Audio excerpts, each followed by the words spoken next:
गुजरात सरकार के सामने गैंगरेप के दोषियों का सम्मान होता है। गुजरात प्रशासन के सामने गैंगरेप के दोषियों को फूल मालाएं पहनाई जाती हैं। इन तस्वीरों को देखकर गुजरात की बिल्किस बानो के दिल पर क्या बीत रही होगी, जिन्होंने उसकी आबरू को तार तार कर दिया, उसकी पूरी जिंदगी बर्बाद करके रख दी।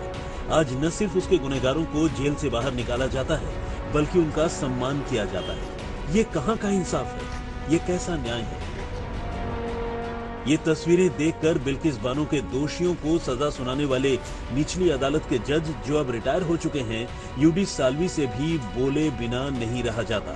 आज तक से बातचीत करते हुए यूडी साल्वी कहते हैं, बिल्किस बानो केस के गुनहगारों को जेल से बाहर निकलने और इस पर मिठाई बांटे जाने, माला पहनाकर स्वागत किए जाने को लेकर कहा है कि ये सही नहीं है। एक बार जब उन्हें दोषी ठहराया गया और सुप्रीम कोर्ट ने भी दोष सिद्धि को बरकरार रखा, तो इसका मतलब है कि उन्होंने अपराध किया है।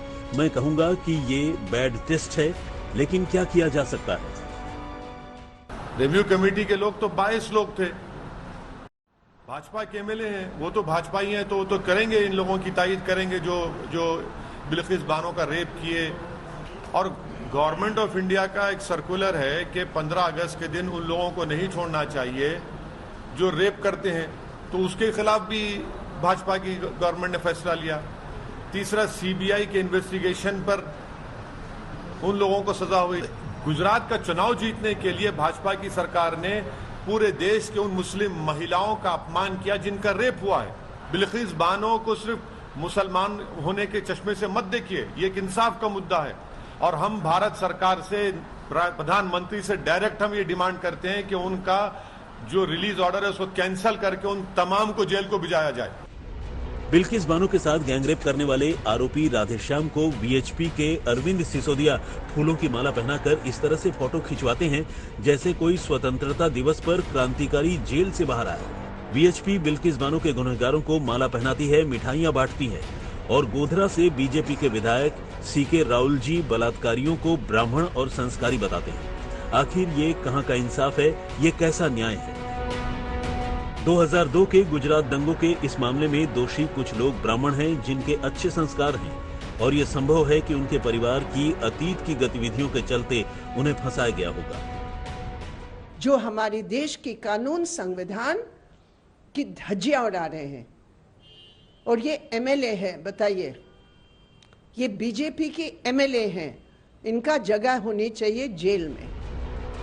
पहले बड़ी बेशर्मी से बीजेपी विधायक बिल्किस बानो के गुनहगारों को ब्राह्मण और संस्कारी बताते हैं और बाद में मुकर जाते हैं। वैसे तो पेपर में न्यूज आया था, इसलिए वैसे तो दूसरे 3-4 ज्ञाति के लोग भी है, इसमें आदिवासी भी लोग है, बख्शीपंथ के लोग भी है, और वैसे भी ये जो कुछ दंगा फसाद हुआ इसमें इंटेंशनली भी नाम दिया होगा, हो सकता है। और वैसे भी उसने, उन लोगों ने 18 साल की जेलवास वो कर ली है, और नियम की वजह से 14 साल से ज्यादा जो जेलवास करते, इसमें जो रूल्स होते हैं, ये रूल्स के बारे में ये निर्णय तय किया है। विधायक सीके राहुल जी गुजरात सरकार की बनाई उस समिति के भी सदस्य थे जिसने बिल्किस बानो से बलात्कार के 11 दोषियों को रिहा करने का फैसला किया। ऐसे में बिल्किस बानो के बलात्कारियों के साथ, हत्यारों के साथ, जो उनके परिवार की जिन्होंने हत्या की, इस तरह का क्षमादान दे देना, उनको रिहाई कर देना, वो भी अमृत महोत्सव जिस दिन पूरा देश मना रहा हो, उस दिन ऐसा विषैला काम किया जाए, ये कैसे बर्दाश्त हो सकता है? ये किसी भी व्यक्ति को, वो राजनीति में हो, वो कांग्रेस में हो, वो भाजपा में हो, कहीं भी हो, क्या हम किसी बलात्कार की शिकार को उसका मजहब देखकर निर्णय लेंगे कि इसके साथ न्याय होना चाहिए या नहीं होना चाहिए? या क्या हम बलात्कारियों का धर्म देखकर सोचेंगे कि इनको जेल होनी चाहिए या इनको बाहर होना चाहिए? ये किस स्थिति में हम हिंदुस्तान को लेकर जा रहे हैं? और झूठ पर झूठ गुजरात सरकार ने यह निर्णय, इन 11 अपराधियों को, बलात्कारियों को, हत्यारों को रिहाई का निर्णय क्या केंद्र सरकार की सहमति के बगैर लिया? 15 अगस्त को जब देश आजादी का अमृत महोत्सव मना रहा होता है, तब मां भारती की एक बेटी के 11 गुनहगार जेल से रिहा होते हैं।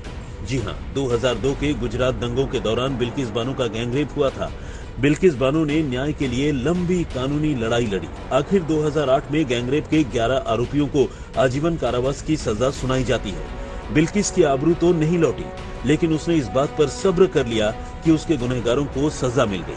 अब बिल्किस बानो का अतीत उसे फिर से आंसुओं के समंदर में धकेल रहा है। अहमदाबाद से गोपी घांघर के साथ आज तक ब्यूरो।